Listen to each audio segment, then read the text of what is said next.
yung voltmeter natin, no? So yung wire, siyempre set na natin dito. Hindi na maganda yung pwesto niya. So yung wire lalagay natin doon sa ilalim. Yan.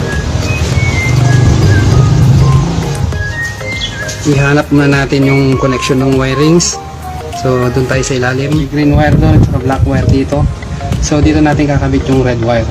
Itong black wire na to na napunta dito sa busina, galing ito sa accessories. So tanggalin na natin. So sok-sok lang natin dito sa loob. And then i-fold natin.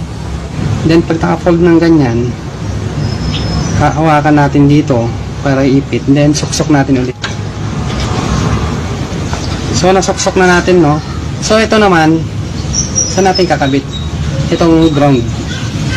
Siyempre alam naman natin ang ground ay same with the body ground. Uluwagan natin to, dito natin kakabit.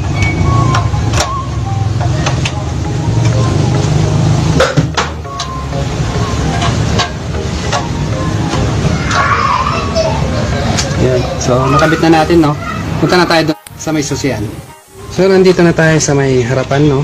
Check na natin kung gagana ba yung nilagay natin. So on natin yung susi.